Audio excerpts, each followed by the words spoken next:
సమయమును సద్వినియోగం చేసుకుంటుంటే హెబ్రీయులకు రాసిన పత్రిక 10:24 చదవక్కర్లేదు. ఆ దినము సమీపించిన కొలది ఒకరినొకరు హెచ్చరించుకోవాలంట, పురుకొల్పుకోవాలంట, ప్రేమ కలిగి ఉండాలంట. అంటే ఒకరినొకరు భార్యాభర్తలు హెచ్చరించుకోండి, అన్నదమ్ములు హెచ్చరించుకోండి, తోడుకోడళ్ళు హెచ్చరించుకోండి, తల్లిదండ్రులు పిల్లలు హెచ్చరించుకోండి. ఏదైనా పొరపాటు ఉంటే దాన్ని సరి చేసుకోవాలి. ఎందుకంటే సమయం అయిపోతుంది.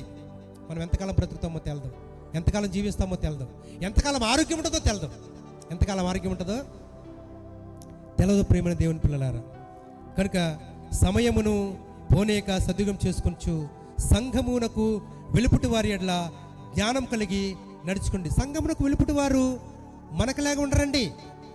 సూటుపోటు మాట్లాడేవారుగా ఉంటారు, పొడిచేవారుగా ఉంటారు, అల్లరి చేసేవారుగా ఉంటారు, వెటకారం చేసేవారుగా ఉంటారు, నిందించేవారుగా ఉంటారు, గాయపరిచేవారుగా ఉంటారు. ఏమి దొరుకుతుందా, ఎక్కడ దొరుకుతారో అని చూస్తూ ఉంటారు. తప్పు చేస్తే కదా దొరకటానికి, అబద్ధం ఆడితే కదా దొరకటానికి, సమయాన్ని దుర్వినియోగం చేసుకుంటే కదా దొరకటానికి. ప్రార్థన చేసుకో, వాక్యం చదువు, ధ్యానించు, లేకపోతే బైబిల్ బుక్ చాలా ఉన్నాయి చదవండి. లేకపోతే సంఘంలో ఉన్నటువంటి సహోదరులు ఉన్నారు. ఏదైనా చెప్పాలనుకుంటున్నావా, ఏదైనా అడగాలనుకుంటున్నావా, ఏదైనా తెలుసుకోవాలనుకుంటున్నావా, ఏదైనా హెచ్చరించాలనుకుంటున్నావా, విశ్వాసుల దగ్గరికి వెళ్ళి ఒకరినొకరు హెచ్చరించండి. కనుక రోజంతా విలువగానే మనం బ్రతకాలి, రోజంతా విలువగానే మనం బ్రతకాలి ప్రియమైన దేవుని పిల్లలారా. ఎందుకంటే వెలుపటి వారి ఎడల మనం జ్ఞానం కలిగి నడుచుకోవాలంట, జ్ఞానం కలిగి నడుచుకోవాలంట.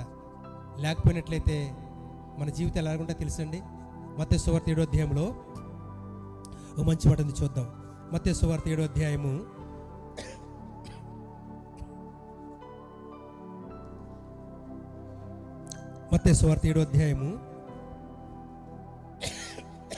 21 నుండి చదువుకున్నట్లయితే,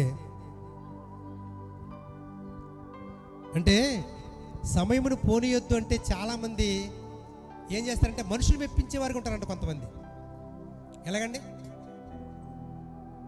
గొడవల్లో కూడా స్తోత్రం స్తోత్రం స్తోత్రం నాయన నాయన ప్రభు అంటారంట. గొడవల్లో కూడా, అంటే గొడవల్లో కూడా దేవుని స్తుతిస్తుందని చెప్పుకోవడానికి. ఎవరన్నా కనబడుతున్నారు అనుకోండి, ఇంట్లో అటు ఇటు తిరుగుతున్నప్పుడు కూడా కుటుంబాన్ని, ప్రజల్ని, బంధువులు నప్పించడానికి స్తోత్రం స్తోత్రం నాయన ప్రభు హల్లెలూయా ప్రైజ్ లార్డ్ అంటూ ఉంటారంట. ఇక్కడ 21వ వచనంలో ప్రభువా ప్రభువా నిన్ను పిలుచు ప్రతివాడును పరలోక రాజ్యంలో ప్రవేశింపుడు గాని పరలోకమున నా తండ్రి చిత్త ప్రకారం చేయువాడే.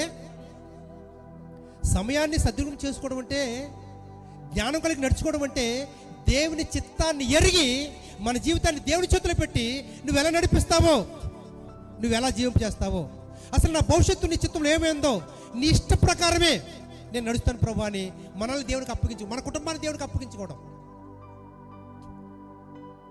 అది జ్ఞానం కలిగి నడుచుకోవడం అంట.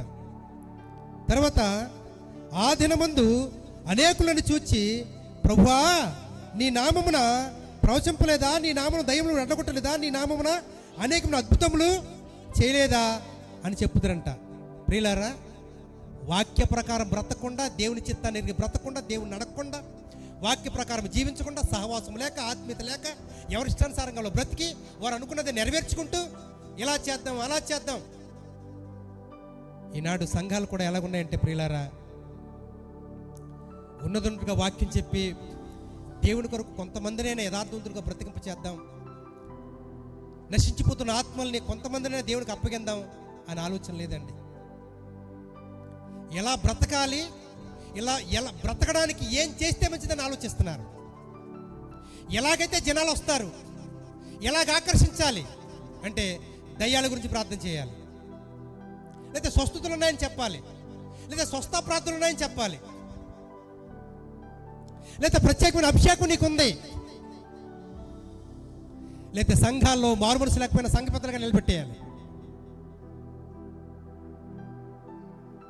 ఎలా నేర్చుకున్నారు ప్రేమను దేవుని పిల్లారా?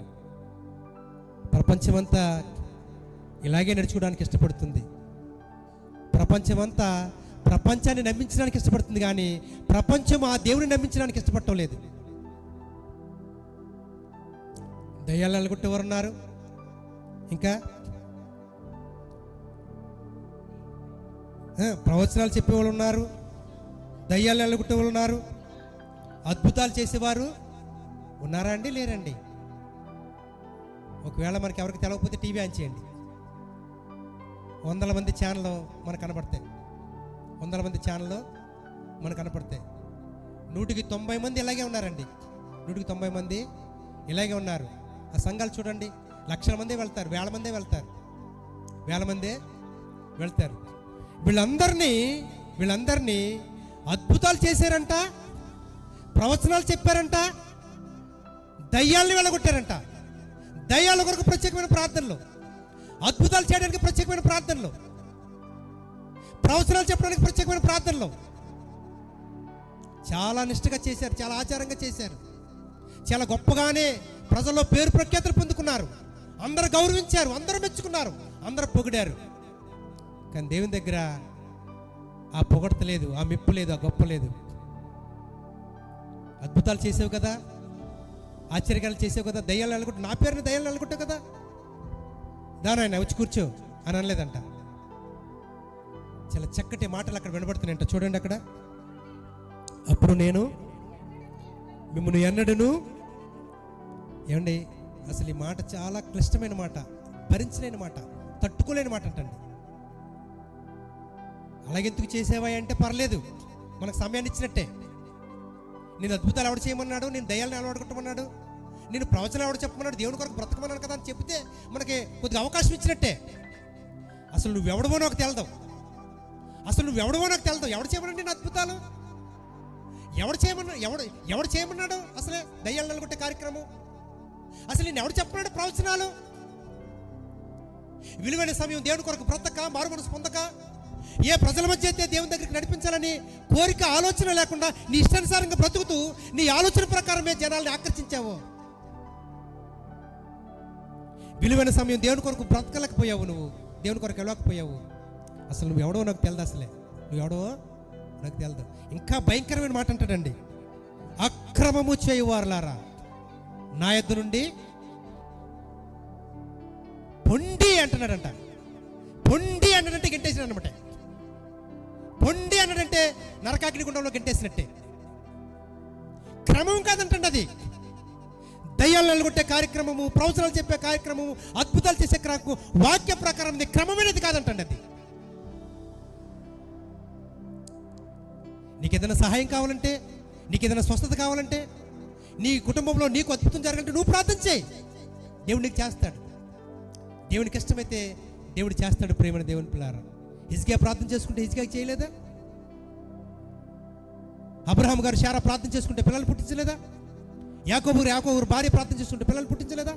హన్న కన్నిటి ప్రార్థన చేస్తే దేవుడు సాయం చేయలేదా? దేవునికి ఇష్టమైతే సంఘము ప్రార్థన చేస్తే, సంఘ ప్రార్థన ఆలకించి సంఘస్థులకి దేవుడు ఏమైనా చేయగలడు. ప్రపంచాన్ని గురించి నేను ఒక్కనే ప్రార్థన చేస్తాను, వరాలు నా దగ్గర ఉంటే అది దేవుని చిత్తం కాదు. అది సంఘము ప్రార్థన చేస్తే జైల్లో ఉన్నటువంటి పేతురుగాని విడిపించే, సంఘము ప్రార్థన చేస్తే చనిపోయిన రోదేవ బ్రతికింది. ప్రేమని దేవుని పిల్లరా, సంఘము ప్రార్థన చేస్తే సంఘనాయకుడు పేతురు గారు వచ్చి ప్రార్థన చేస్తే జ్వరం విడిపోయింది. ప్రేమని దేవుని పిల్లలారా, సంఘము ద్వారా దేవుడు కార్యక్రమాలు చేయాలని చూస్తాడు. సంఘము సహవాసం కలిగి ఉండాలని చెప్తాను నేను. అందుకని నియామక కూడికలు అందరూ ఏకమవ్వాలి. వారంలో జరిగే నియామక కూడికలు మనం అందరం ఏకమవ్వాలి. ఇక్కడ చెప్పుకునే విషయాలు, ఇక్కడ మాట్లాడుకునే మాటలు, ఇక్కడ పాడే పాటలు, చేయబడి ప్రార్థనలు మనం సహవాసం కలిగి ఉండాలి. మనకు దేవుడు అద్భుతాలు చేస్తాడు, మనల్ని దేవుడు ఆశీర్వదిస్తాడు, మనల్ని దేవుడు దీవిస్తాడు. సంఘము ద్వారా అనేకులకి ఇతరులకి ఆశీర్వాదాన్ని, దీవెన్ని దేవుడు చేసేవాడిగా ఉంటాడు. ప్రియులారా, కనుక సమయాన్ని సద్వినియోగం చేసుకోలేకపోతే కనుక మనం కూడా ఇదే స్థితిలో ఉంటాం. మీరెవరో నాకు తెలదు, పొండి అంటాడు. ఆరాధనకు వచ్చాము, ఆరాధన చేస్తున్నాము, వాక్యం చెబుతున్నాము, పాటలు పాడుతున్నాము, ప్రార్థన చేస్తున్నాము, దేవునికి కావాల్సిన సామగ్రి సమకూరుస్తున్నాము. మన నడవడిక, మన జీవిత విధానం, మన జీవన శైలి బాగోలేకపోతే చాలా కష్టం. ప్రేమ దేవుడు. ఈనాడు వాట్సాప్ ఎక్కువగా ఉంది, ట్విట్టర్ ఎక్కువగా ఉంది, యూట్యూబ్ ఎక్కువగా ఉంది, సోషల్ మీడియాలో ఎన్నో కార్యక్రమాలు జరుగుతున్నాయి.